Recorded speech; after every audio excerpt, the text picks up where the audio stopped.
जिस लड़की को मैं पूरी जिंदगी गलत समझता रहा, मेरी मौत के बाद वही मेरी कब्र के सामने सबसे ज्यादा रोई थी। वह घंटों घुटनों के बल बैठी रही, उसकी आंखें रो रो कर लाल हो चुकी थी। तभी मुझे एहसास हुआ कि इस दुनिया में सबसे ज्यादा प्यार अगर किसी ने किया था तो वह वही थी। लेकिन तब तक बहुत देर हो चुकी थी, क्योंकि मैं मर चुका था। पर किस्मत ने मुझे एक और मौका दे दिया। जब मैंने दोबारा आंखें खोली, मैं अपने अतीत में वापस आ चुका था, और इस बार मैंने कसम खा ली थी कि चाहे कुछ भी हो जाए, मैं उसे कभी नहीं खोऊंगा। इसलिए उसी रात मैं चुपके से उसके कमरे में घुस गया और उसके बिस्तर में जाकर छिप गया। लेकिन मुझे क्या पता था कि अगले ही पल वह बॉडीगार्ड्स को आदेश देने वाली है, इस आदमी को कंबल समेत बाहर फेंक दो। मैं अभी बाहर निकलकर सफाई देने ही वाला था कि बॉडीगार्ड्स ने कंबल को खींचना शुरू कर दिया। मैं लुढ़क कर बिस्तर से नीचे गिर पड़ा। मैं बिस्तर का सहारा लेकर खड़ा हुआ और शिकायत भरे स्वर में बोला, तो तुम सच में मुझसे पीछा छुड़ाना चाहती हो? मेंग जियाओ ने जब देखा कि वह मैं हूँ तो उसकी आंखें चौड़ी हो गईं। उसे एहसास हुआ कि वह लगभग अपने सबसे प्यारे इंसान को ही बाहर फेंकवा देती। उसने गहरी सांस ली, फिर मेरे पास आकर मुझे कसकर गले लगा लिया। उसका चेहरा मेरी छाती से सट गया। फिर उसने कमरे में मौजूद सभी लोगों से कहा, सब बाहर जाओ। बटलर, झांग, नौकर और बॉडीगार्ड्स तुरंत कमरे से निकल गए। मैंने नाराज होकर पूछा, अभी तुम सच में मुझे बाहर फेंकवाना चाहती थी ना? मैंने सब सुन लिया था। मेंग जियाओ ने मेरी कमर को पकड़ते हुए धीरे से कहा, मुझे कैसे पता होता कि वहां तुम लेटे हो? मैं नाटक करते हुए बोला, लगता है अब तुम मुझसे ऊब गई हो। वह तुरंत और कसकर मुझसे लिपट गई। किसने कहा कि मैं तुम्हें नहीं चाहती? मैं अच्छी तरह जानता था कि वह मुझे कितना चाहती है। वह तो मुझे सिर आंखों पर बिठाने को तैयार रहती थी। अचेंग, माफ कर दो, लेकिन तुम मेरे कमरे में कैसे आ गए? मैं समझ सकता था कि वह क्या सोच रही है। पहले मैं उससे इतना दूर रहता था कि जानबूझकर उसके कमरे के पास भी नहीं जाता था, इसलिए उसे पूरा यकीन था कि बिस्तर पर मैं नहीं हो सकता। मैं मुस्कुराकर बोला, क्योंकि यहाँ तुम्हारी खुशबू आती है। फिर मैंने सीधे पूछा, जियाओ, क्या मैं आज तुम्हारे साथ सो सकता हूँ? वह कुछ पल के लिए चुप रह गई और फिर बोली, अपने कमरे में जाकर सो। क्या? वह मुंह से तो ऐसा कह रही थी, लेकिन मुझे भगाने का कोई इरादा नहीं था। उल्टा उसने जाकर दरवाजा अंदर से लॉक कर दिया। मैंने मासूम चेहरा बनाकर कहा, लेकिन अकेले सोऊंगा तो बुरे सपने आएंगे। आखिरकार मेंग जियाओ मान गई। उसने अलमारी से एक तकिया निकाला और बिस्तर पर फेंक दिया। मैं मन ही मन सोचने लगा, पिछले जन्म में मैं उसकी भावनाओं को कभी नहीं समझ पाया। मरने के बाद ही मुझे पता चला कि मेंग परिवार की तीसरी बेटी मेरे लिए कितना रोई थी। वह मेरी कब्र के सामने घुटनों के बल बैठकर फूट फूट कर रोती रही। लेकिन अब मैं दोबारा जन्म ले चुका था। अब मैं सिर्फ उसके साथ एक नई जिंदगी चाहता था। मैं जल्दी से बिस्तर पर लेट गया। जैसे ही मेंग जियाओ बिस्तर पर आई, मैंने उसे अपनी बाहों में भर लिया। उसका शरीर तुरंत सख्त हो गया। उसे यकीन ही नहीं हो रहा था कि मैंने खुद उसे गले लगाया है। इस बार मैं किसी दूसरी लड़की के लिए उससे मिन्नतें नहीं कर रहा था और न ही उसे छोड़कर जाने की जिद कर रहा था। धीरे धीरे मेरी आंखें भारी होने लगीं और मैं सो गया। मेंग जियाओ काफी देर तक मुझे देखती रही। उसका हाथ मेरे कपड़ों को पकड़े रहा। फिर मुझे सपना आने लगा। मैंने फिर अपनी मौत और अपना अंतिम संस्कार देखा। मैंने उस महिला को देखा जो व्हील चेयर पर बैठी थी और मेरे लिए रो रही थी। मेरे माथे पर ठंडा पसीना था। उसकी आंखों में दर्द भरा हुआ था। उसने मेरा हाथ पकड़कर कहा, अछेंग, डरो मत, मैं यहीं हूँ। फिर उसने मेरे होठों के किनारे एक हल्का सा चुंबन दिया और मैं चैन से सो गया। अगली सुबह उठते ही मैंने नौकरों को बुलाया, मेरे कमरे का सारा सामान तीसरी मिस के कमरे में पहुंचा दो। जब पत्नी से इतना प्यार करना है तो साथ रहना भी पड़ेगा। अलग अलग कमरों में रहने का क्या मतलब? बटलर झांग मेरा आदेश सुनकर परेशान हो गया। उसे डर था कि कहीं मैं उनकी मालकिन को फिर से चोट न पहुंचा दूं, क्योंकि पहले मैं अक्सर मेंग जियाओ को दुख देता था। ऊपर से उसकी मानसिक स्थिति भी ठीक नहीं थी। उसे गंभीर बाइपोलर डिसऑर्डर था। एक बार जब उसका दौरा पड़ा था तब कई बॉडीगार्ड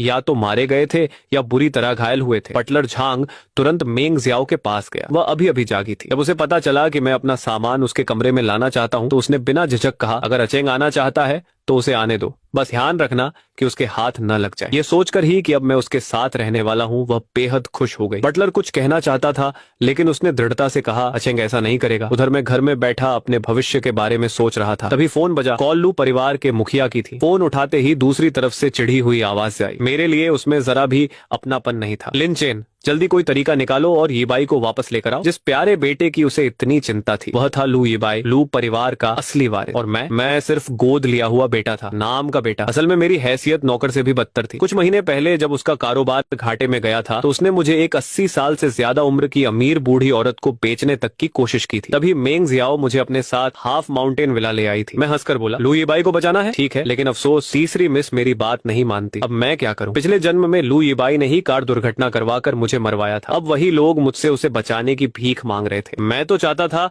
कि वह अब भी मर जाए। फोन के दूसरी तरफ से गुस्से भरी चीख सुनाई दी, लिन चेन, यीबाई बाई घर नहीं आ पा रहा, इसकी वजह तुम हो। लेकिन मैं सच्चाई कभी नहीं भूल सकता था। लू ये बाई ने मुझे फंसाया था, मेंग जियाओ को भी नुकसान पहुंचाया था और फिर झूठी हमदर्दी दिखाकर मुझे उसके साथ भागने के लिए उकसाया था। आखिर मेंग जियाओ ने हम दोनों को पकड़ लिया। उसका गुस्सा फूट पड़ा। उसने लू ये बाई और जियांग नाम की उस धोखेबाज लड़की को पकड़कर बुरी तरह सजा। फोन पर फिर आवाज आई, लिनचेन जल्दी कोई रास्ता निकालो और ये बाई को घर वापस लाओ। उसकी घमंडी और हुक्म चलाने वाली आवाज सुनकर मैं हंस पड़ा। जब उसे खुद मरना है तो अब कोई उसे नहीं बचा सकता। मैंने सीधे फोन काट दिया और होठों पर एक ठंडी मुस्कान आ गई। मैं लू ये बाई को कभी नहीं छोड़ूंगा। पूरे लू परिवार को खून की कीमत चुकानी पड़ेगी। क्या वह आदमी आज रात तुम्हारे साथ एक ही कमरे में रहेगा? नहीं, बिल्कुल नहीं। तीसरी बहन, तुम उसकी बातों में मत आना, वह तुम्हें धोखा देने की कोशिश कर रहा है, गु न्यानन ने घबरा कर कहा। मेंग जियाओ की आंखें धीरे धीरे ठंडी हो गईं। तीसरी बहन, खुद को धोखा मत दो। लिंग चेन जैसे आदमी कितने हथकंडे अपनाते हैं तुम अच्छी तरह जानती हो। गु न्यानन को सब याद था। 3 महीने पहले लिंग चेन खिड़की से भागने की कोशिश करते हुए पकड़ा गया था